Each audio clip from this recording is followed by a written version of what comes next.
Okay, I got to make this quick. We are phoning it in today because, quite frankly, time is of the essence. I got better things to do. It's the weekend, and so should you.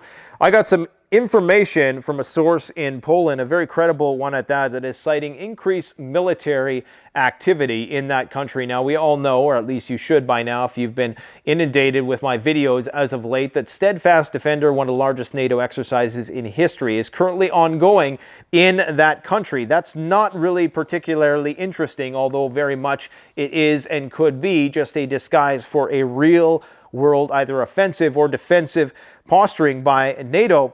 What's more concerning is a strange request that has been made by the Polish government of its people that we will talk about in just a moment. Perhaps it has something to do with the U.S. spy plane that is currently circling Kaliningrad, the exclave of Russia. We also need to talk about some new developments in Ukraine. People don't seem to be happy about the change in the commander of the Ukrainian armed forces there. We also have the Middle East devolving into total chaos, but what else is new? We have Russia making major shipments to Iran. What are they shipping is the question, and then we'll finalize the video with a talk about Taiwan and China and what to expect in the future there. Now, I gotta say, before I get into this, it never ceases to amaze me how ignorant we've become in terms of Western media reporting on matters objectively, matter-of-factly.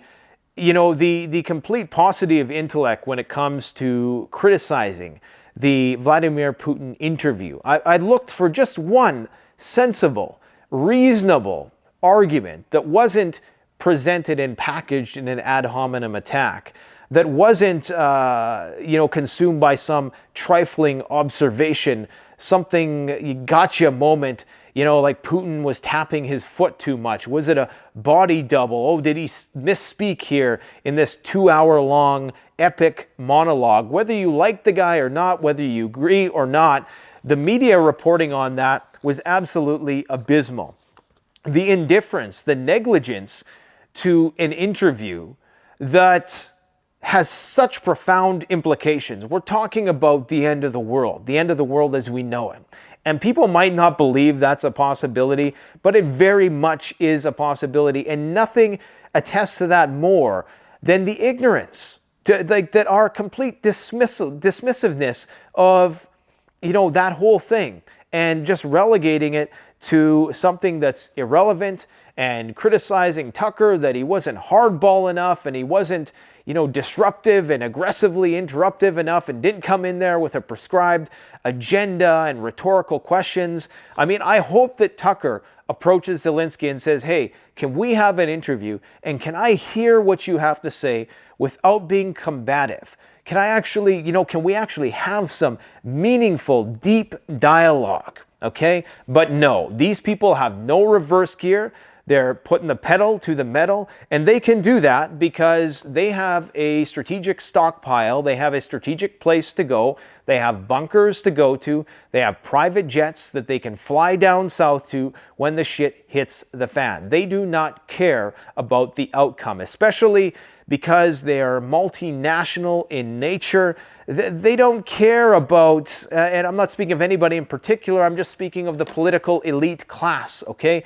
These people have a backup plan, and they know that they will survive regardless of the outcome, so they can be reckless, they can be careless. Anyways, I didn't want to go on a long-winded diatribe. Here's the information I have to share. Okay, now this is a translation from a source in Poland who always provides me credible information that is always well ahead of the curve. The General Command of the branches of the Polish Armed Forces has issued a communique informing that starting February 12th, without naming the date, there will be major movement of military vehicles across all of Poland, along motorways, national roads, as well as local roads. Guys, when World War III begins, it's going to start as an exercise. I have to beat that point home because one of these days, all of this positioning of military equipment is actually going to be the kickoff point, okay? And for all we know, a lot of this stuff is moved underground. I interviewed a guest today. We had a 3-hour conversation, and you guys are going to love this one. It's all about subterranean warfare. And most people do not realize the scope and scale of subterranean militaristic maneuvers and warfare and logistics. You're going to love this video, man, because the government has a plan, okay? And you're not involved in it. Anyways, the declared aim is only to train the logistics of moving troops and equipment throughout parts of the country. Well, why would you need that in the first place? Nothing to scoff at there, right? Any advice, advice has been issued on not filming and photographing any such vehicles, especially not publishing any details of the movements on social media, as it would compromise national security. Okay, hold on a second. Poland isn't in a state of war. Okay, as far as I know, Poland's a free democracy. Let me read that again. Advice has been issued on not filming and photographing any such vehicles, especially not publishing any details of the movements on social media, as it would compromise national security. To me, that sounds like they're preparing to do something real world, not exercise. Because, you know, I mean, how could, think about how many Russian spies would be in Poland anyways. I mean, the idea that you would be able to hide something like this of significance, you know, and it just seems very suspicious that they're almost, if only just trying to train the population to comply and to start to be more paranoid and suspicious of you know, just more guarded and defended about things. Because when the war actually starts, of course, they're going to impose the same draconian measures as they're imposing in Ukraine currently. In addition, the Ministry of Defense and the Ministry of Homeland Security are jointly quickly preparing a draft of the Act on Civil Defense, which will cover many aspects regarding non-military, non-mobilized persons, both in the case of war as well as natural disaster. They're basically making sure all the fine print is smoothed out, so when this war starts, when Poland finally does enter the conflict in some capacity, they got all their legal bases covered. This will include the return of relevant training to school programs. So I reported recently that Russia is going to be kickstarting their Mad Max nuclear survival skills curriculum in high schools across the country, and it looks like Poland is preparing to see that and raise them a little bit. In a radio interview, the Polish Minister of Defense, Vladislav, a name I cannot pronounce, for your convenience, I write all names phonetically. Oh, thank you very much. I appreciate that. So now I have to attempt it. Vladislav Koszynak-Kamysz. Koszynak-Kamysz. How did I do? Let me know in an email. Confirmed that Poland is working on similar border engineering installations as the Baltic states. If you don't know, the Baltic states are currently building 600 bunkers throughout the region. I'm quite certain that a lot of this stuff is kept secret anyways, and the bunkers that they talk about are the ones that are there for deterrence purposes. He also underlined that draft in Poland has never been liquidated, but only suspended. Has never been, you know, taken off the books, so to speak, but is only temporarily suspended, making it possible to reintroduce this quickly. Now, currently, right now, the Baltic countries, actually, let me talk about this instead. So I'm not sure if you can see this on there. Let me see. I told you guys I'm phoning this one in today. That's Kaliningrad that plane is flying around. Not sure if you can see it flying around there. Okay, and that's a U.S. rivet joint spy plane.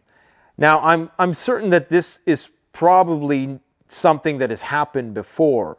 But in light of everything that is going on with the GPS jamming in Kaliningrad, in light of the fact that we completely ignored the Vladimir Putin Tucker Carlson interview, which of course has profound implications, thermonuclear implications, it's a sign that they very well may be preparing for things to pop off in a major way, because they can't think, you know, beyond the horizon.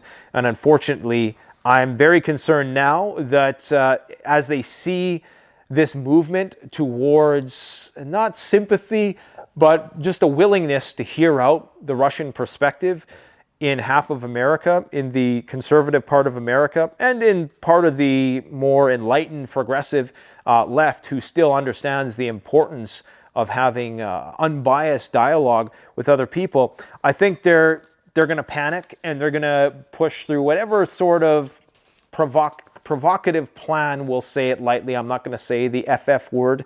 You guys all know what I'm talking about. But I think they're gonna kick up some dirt real quick here and get things moving.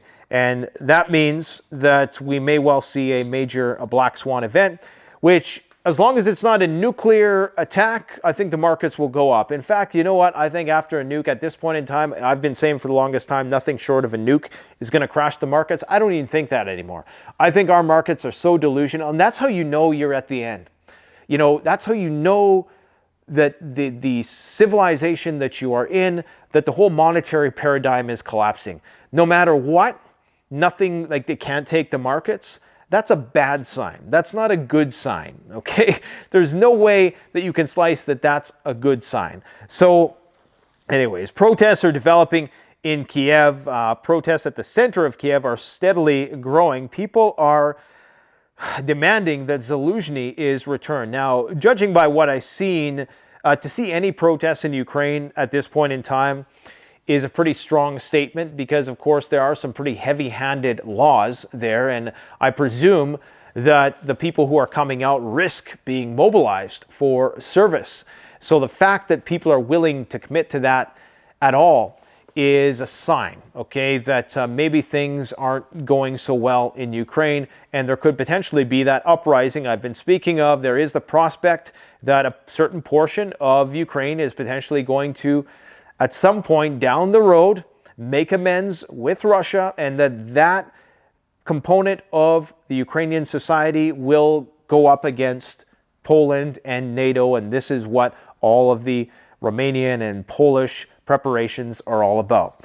That's a possibility. I think it's very high on the possibility list, just due to the lack of commitment of NATO to really help Ukraine. Yeah, they're giving a bunch of money, they're laundering a bunch of money, it's a big old racket, but why aren't they giving them the weapons that can actually help them win the war? Well, maybe they don't want them to win the war, maybe they don't want to empower them too much, and maybe they don't want those weapons falling into the wrong hands. Social network users are writing angry comments against Zelensky and demanding he cancel yesterday's decree on Zaluzhny's removal.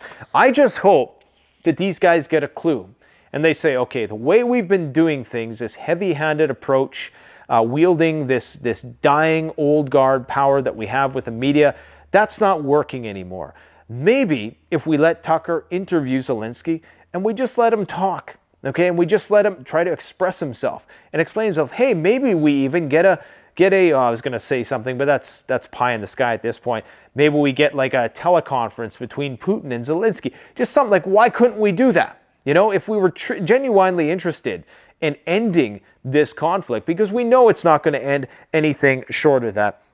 Anyways, Molotov cocktail was thrown at a NATO facility in Chisinau, which is I'm probably mispronouncing that, Chisinau, Moldova, capital of Moldova. The NATO Information Center was set on fire by throwing a Molotov cocktail to it. So there is a very pro-Russian element inside Moldova. So this is potentially where you're going to see Romania and Russia butt heads at some point. According to a member of the Bundestag in Germany, which is the German parliament, Ukraine should not be allowed to strike, or should be allowed to strike targets within Russia. Well, I mean, they already are. And in fact, the United States has basically turned a blind eye to Ukraine utilizing U.S. weapon systems to shoot down planes inside Russia, apparently. So, you know, anything goes at this point. Russia needs to show that it cannot go on like this. Russia must recognize the right of its neighbors to exist. The war must be moved to Russia, according to this member of the Bundestag. Russian military facilities and headquarters should be destroyed. Yes, we should. Never mind. Why even say it anymore? We must do everything possible so that Ukraine can hit not only refineries in Russia, but also ministries, command posts, and firing points. Yes, because nothing bad could possibly come of that.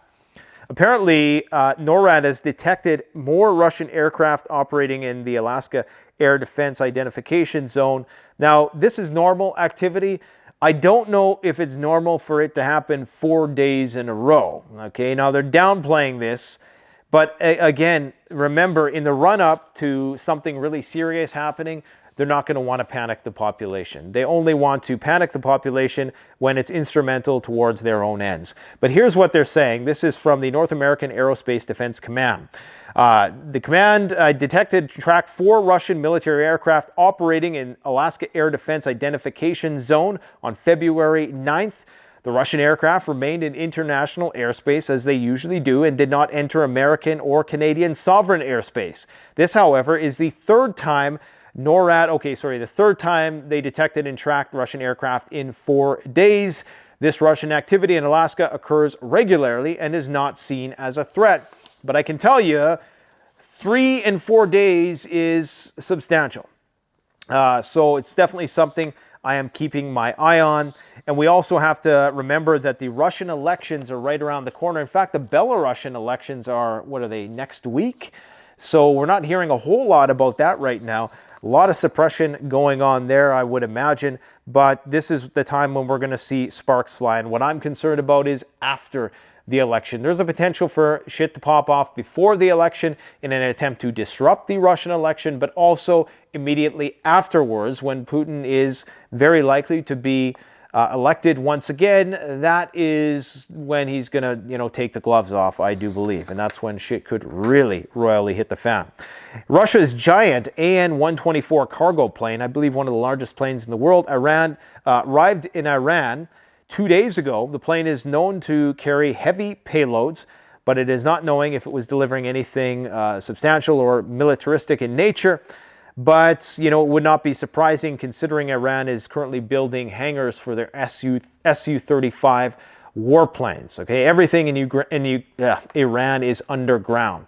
They have vast underground military bases, deep underground military bases that are impenetrable even to nuclear weapons, which is why, that in and of itself, what worries me about these extensive networks of subterranean systems is that it actually makes nuclear war a viable option for the elite class. Had they not had that capability and had it not been so pervasive, then maybe they would think twice about it. But because it makes it so survivable, there's an increased likelihood that they're actually going to do it.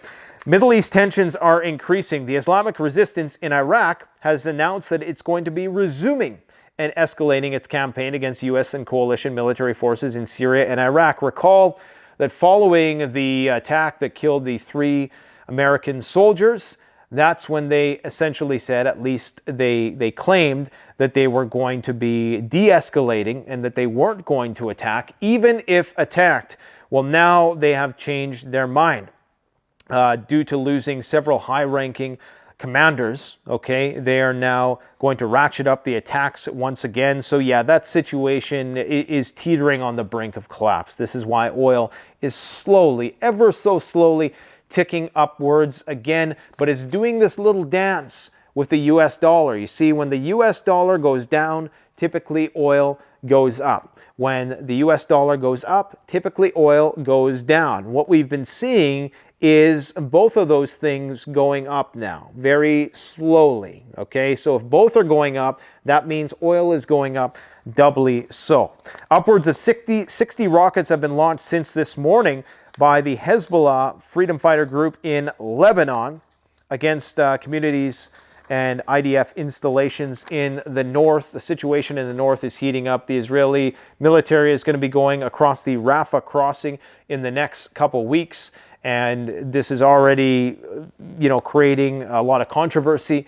And even the Canadians, who are very, pro-Israel, are starting to speak out about how this is going to be a humanitarian catastrophe because, of course, every other part of the Gaza Strip has been blown to smithereens. And now you're going into the part where I think 50% of the Gaza population is centered around. And so this really is an experiment in complete and utter destruction of a civilization and the psychology of people as they respond. Egyptian army is deploying air defenses along the border with Palestine. However, the people I know who are aware of this situation and aware of the politics of the region say that it's very unlikely that Egypt is going to engage the Israelis, that this is all just posturing after all. They're using all American-made military equipment. They do have a massive army, very little experience in utilizing it.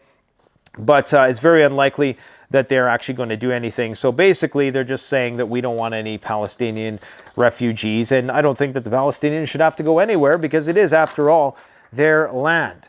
U.S. is sending a first batch of Abrams tanks to Ukraine. And they're going to be getting there in the next couple weeks. So we're going to send some Abrams tanks. Did I just say Ukraine? Taiwan. Sorry, we're heading east. Taiwan, Iran, Ukraine. It's all starting to sound the same because it is the same. It's the same playbook over and over. It's all wars that we're going to lose. We're going to go bankrupt. We're going to get close to the brink of nuclear Armageddon. And on that note, I got to go, guys, but just keep on prepping and stay tuned because we got a lot of great content in the run-up to, you know, that fateful day that we're all preparing for. Just enjoy the weekend. Enjoy the weather while you can. Thanks for watching. Canadian Prepper out.